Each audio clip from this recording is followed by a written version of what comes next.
Okay, welcome in day 2 of our coaches panel for the 8 coaches represented here today. Matt Berry from ESPN. Kind of a fun conversation we have with all the coaches because it's the one time they can all get together. We can discuss college football, the health of the conference, the health of the game. 2 coaches up here now been at their respective schools for 21 years. Whit, you've been at Utah for 21 years. Mike Gundy's been at Oklahoma State for 21, and you've been in the league the longest since the realignment. And I just want to know from you how this league has evolved over the years since you've been in it. Well, there's a lot of change with the new schools that are coming in, and I said this earlier, I think it's drawn a lot of interest across the country, and there's still some newness to it, which is good for viewership. We have very recognizable head coaches, and the good thing about this league is, or the bad thing for coaches is, there's so much parity. Yeah. Gosh, I don't know if anybody can sit here and think this is going to be a win or this is going to be a loss, and I think that's great. I feel like that we have the best commissioner in all of sports, and he gives us a chance to continue to grow and develop this league every year. Yeah, and Rich Rod, coming back in now, West Virginia, you've been outside looking in. How would you assess what you've seen on the outside of the Big 12 the past few years? Well, first off, what's changed is that we get paid pretty good, too, now. You know, a couple guys standing right there got our start in small colleges, and so I don't think any of us got into the profession for the money, but there's a responsibility when you're getting that much money getting spent on coaches and on players now and on programs. You have a responsibility to have a good product out there for your fans and for college football. And again, I've been in the league just for a couple months now, and there's no question, if you look at the quarterbacks coming back in the Big 12, yep. Look at the staffs that are in the Big 12 and the players and talents in the Big 12, we have one of the best leagues in the country, and it's probably going to be the most exciting league to watch every weekend. Yeah, and Coach Prime, you touched on it a minute ago, Brett Yormark and what he's done for this conference. What does this league, in your mind, need to do to sustain itself among the elite in terms of talking about elite leagues in college football? We just got to keep kicking each other's butt, and that's the problem. Everybody's so darn good up here, you can't just think you're going to go into any of these cities or have them come to you and have a win. You just got to keep evolving, and that's tough, especially with NIL, and that's tough with just the retention of some players that you're trying to keep. It's tremendous. I think everybody now has learned tremendously about the portal. You've learned about the finances, and you're not just coaches anymore. Now you got to understand this is a business, and you got to conduct this like it's a business. It's a good jumping off point for the next question. Whit, I want to ask you about that because you've been around a long time. You've been around the sport. You've seen it change year in and year out. Brian was talking about it a minute ago, the windows, the NIL, the transfer portal. In your mind, what needs to happen to make this whole sport cohesive again? Great question. I think everyone's searching for that answer.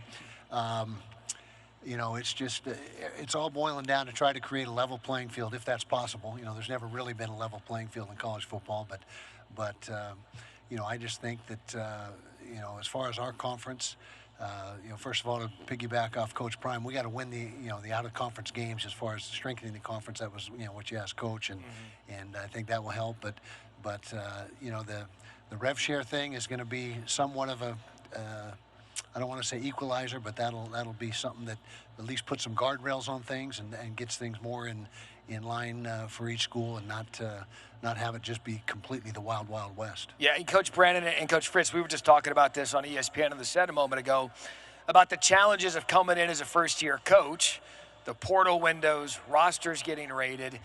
Is there a way to stabilize that so in your first couple of years, you're not running around trying to figure out who you have, what you have, who's talking to your players, and who's on your roster? I would say for us, the biggest thing about creating some stability is some consistency of your coaching staff. I think the leadership of any organization, the more consistent, the more continuity you can have there, gives you a chance to have a little bit more stability in the program. And then the roster overhaul, I think that's also in that first couple years, you're also figuring out there's always some sense of like the previous coach's guys and then your guys, right? And trying to get all those people either on the same page or getting those guys to either stay or go. And so I think that part of it is, how with the staff continuity and then building a roster that is all moving forward together is a critical piece of it. And that's what we've been fighting to do this offseason. Coach Fritz? No, I agree with all that Coach was talking about for sure. And the other thing I'd just add, I heard Coach Prime talking about it, is the tampering also, and you're in a program and other people contacting your current roster. We got to figure that out, and get that to not happen anymore in our great sport. And Coach Leipold, how would that go about happening? Well, we got to continue to find the guardrails of enforcement as well, because everybody knows there's a lot of creative people out there that are trying to find their way around the system, getting the players, getting the agents, third-party high school coaches, whatever it is, put the feeler out, and then next thing you know, they're talking a dollar figure with a young man. That's not the way to do business. I think we as coaches and leaders have to set the example of doing this with integrity once we get everything set. And Sonny, how much do the coaches in the conference talk amongst each other about things in the league or the issues we're discussing up here of the tampering and the portal and everything that goes with it? Probably not as much as we should, honestly. Yeah. There's obviously conversations that take place, and guys have known each other for a long time. But I do think that's one thing that we probably could do a better job of, is just making sure that we're willing to communicate with each other. You should be able to call anybody up here and say, hey, man, I got a question about this. This happened. I'm not comfortable with this. What can we do to make sure it doesn't happen again? Because, look, at the end of the day, this game is about the kids. It's about the players that play the game. We want to make sure that those guys are taken care of, and we want them to have the best opportunity to do that. But at the same time, we're trying to build programs, and we're trying to keep our jobs. And it's a fight, man. There's a lot of good football coaches up here at great schools that have had tremendous amount of success. It's incredibly competitive. But at the same time, we got to make sure that we can lay our head down at night and feel good about what we're doing and how we're doing it. And it all begins with communication. And I do think we've got to improve that and continue to do a good job of developing that communication amongst each other. And Prime, you were talking about it during your presser about NIL and what these players deserve and how the game is modified to that point. From where you sit, doing it at the highest level in the NFL, how do you believe NIL should be guardrailed now, especially with the revenue share? I wish it was a cap. Like the top of the line player makes this, and if you're not that type of guy, you're not going to make that. That's what the NFL does. So the problem is you got a guy that's not that darn good, but he could go to another school and they give him $500,000, and you can't compete with that. That don't make sense. And you're talking about equality, not equality, like equal. I guess it was equality. And all you have to do is look at the playoffs and see what those teams spent. And you understand darn near why they're in the playoffs. Mm-hmm. It's kind of hard to compete with somebody who's giving $25-30 million to a darn freshman class. Right. It's crazy. We're not complaining because all these coaches up here can coach their butts off and give them the right opportunity with the right players and play here and there, you'll be there. But it's what's going on right now don't make sense. And we want to say stuff, but we're trying to be professional. But you're going to see the same teams darn near at the end and with somebody who sneaks up in there. But the team that pays the most is going to be there in the end. So why not say something? Get together, unify. Coach Gundy, why not say something about it? Well, I think what Coach said is right, and we're all wanting to prepare and instill quality information and confidence in our team. And I don't think that any coach wants to say, well, our players aren't good enough and we need to give them more money and we need to swap them out for other players. But I will say this, I've been in the league a long time, and this group, in my opinion, is as strong as it's been and has the best opportunity to come together and make decisions for what Coach Dyke said. This is all about the players. A lot of times they talk about us and that, and we don't want it to be about us. We want it to be about the players, and we really need to get some guardrails to eliminate the things that are going on from a tampering standpoint and players that are coming out of high school that are getting way too much money before they've ever made a play on game day. That's how I feel personally about it. I'm okay with paying the players that are producing. Yeah. And that's the NFL model that I believe that some of what we pattern ourselves out of needs to be that. Now, we're not going to be the NFL, but that's been a very successful business model for 50-plus years, and there's a lot of ways we can look at that. But, again, we're going to head back into collective bargaining, and nobody wants to go in that direction at this time. Yeah, and it's come up. Maybe if the players are going to get paid, they sign contracts. And at that point, then they technically become a professional athlete. They're getting paid and they're signing the contract. Would something like that in your mind, Coach Rodriguez, help if you say, we're going to pay you this money, but you're going to be here for 3 years because you signed for the money and that's where you're going to be? Yeah, it's just my personal opinion. I don't know how a guy can make $500,000 a year and have a contract and not be an employee. You know what I mean? So, the CBA thing has probably got to get that way. I think it's a little better than it was a month ago, but it's still a fix that has to happen. My biggest beef is that all these coaches up here are good coaches that understand the profession. They wouldn't have got to this position, right? So my hope and wish would be that the coaches and the athletic directors and the commissioners are at the forefront of making a decision what's best for college sports and college football than somebody that's not done this for a lifetime. And I'm speaking just in my personal opinion. Somebody ask one of our opinions, or ask our ADs, or ask our commissioners, what do you think is best for college sports? How do we fix it right now? Now, I know we got to get congressional help, and I'm going on my soapbox here, but there's not anything that we can't fix. But you got to talk to the right people and have the right people making the decision to fix it. Because if you don't think we don't have our players' best interests at heart, you don't understand the profession either and what we got into it for. So, none of us, like I said, I know we're talking, some of us kind of came up, the small school way and then earned success, and our players are getting the same message. We don't want entitlement, we want earned success. But I think the powers to be, whoever that is, maybe needs to give these coaches and these athletic directors and these commissioners a little bit more control over how the college athletics is going to go in the future. And thank you for your soapbox. I think it was for everybody to listen to, because but that's what we want. We want your opinions. We want to know how you feel about the state of the game and where it's headed, because we all love college football more than any other sport. And so now we sit here at a crossroads. There's going to be playoff. There's going to be expansion. There's going to be everything, because the sport continues to grow. 5+11 is one of the topics of conversation throughout the week. Coach Whittingham, where do you stand on playoff expansion in the 5+11? Well, I'm all for it. I think that's the right way to go, particularly for our conference. 16 teams is definitely the answer, in my opinion, as well. More access for more teams. But to me, and through conversation with Commissioner Yormark, I don't see anything that even approaches for the Big 12 that makes sense like the 5+11. Coach Leipold? I agree with that a lot, and I think the other dilemma that you're starting to hear about is what is the conference championship games going to really be worth in some of these other proposals that are out there. I think 16 teams is the way to do it, because being at smaller levels and you're looking at playoffs, when you're competing, you need to play out the season and win your games and win your conference championship to get a home game.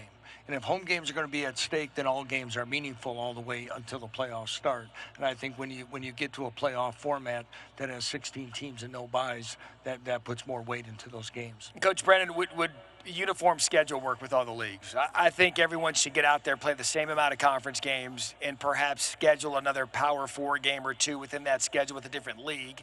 Because then when we're looking at resumes, now you're really talking about a resume, because all records aren't created equal. So how might scheduling fix that? No, I think that would be incredibly impactful. I actually got asked this question earlier. I think that's one of the things that's challenging when you're looking at it, where different conferences play a different amount of conference games. One of the challenges I would assume is just that, like, so many of these games are scheduled so far in advance. And so there's like all these, games that are contracted out over the next 6, 8, 10 years. And how do you readjust all those games? But I'm all for anything that gets college football on an even or more level playing field. Whether that's how we schedule, what the guardrails are, what the salary cap is, anything that gives us a chance for some consistency of the game and the parity that has made this game the best sport in America. How do we find a way to get back to that? And Coach, I'm gonna make you the commissioner of college football right here, right now, and you get. I like that. All right, so I like that. Congratulations, you've been hired. You get to step in front of everyone in college football to tell us how you would fix it. What would your decision be? Equality, man. I mean, equality. We have alumni, we have boosters that's doing the best they darn could, but sometimes they just can't compete with some of the other powers. And I wish it was truly equality. They're trying to say, yeah, with a cap and all that, with a collective bargaining, or whatever they call it. It's equality, but it's not. Now they go back to doing stuff under the table. They go back to the agents. Now you got parents trying to be agents. You got the homeboys trying to be agents. You got the friends trying to be agents. You got a lot of bull junk going on. And quite frankly, we're sick of it. Nobody's saying it. I'll say it for everybody, okay? We're sick of it. We're sick of it. And you're not going to fix it unless you listen to these men with all this experience. You're not going to fix it unless you hear these guys with all this experience. Willie, on the field this year, this conference is so exciting because of the quarterbacks. From your seat, how would you assess what the Big 12 is coming into this year? Well, a couple people touched on it. I just think there's so much parity in our league. It's, I've been in, it's my 6th different league, and there's been some leagues where, maybe you had a couple games where, you brought your B or C game and you can still win it. Yeah. In this league, you got to be ready to play every single week, and we've got great coaches. I think, you study film, you watch what they do from week to week. It's a very, very well-coached league also, and you just got to be ready to play week in and week out. Yeah, and Sonny, the health of the league. You heard Brett Yormark talk about it yesterday. Top to bottom, competitive balance, again, is kind of the buzz term.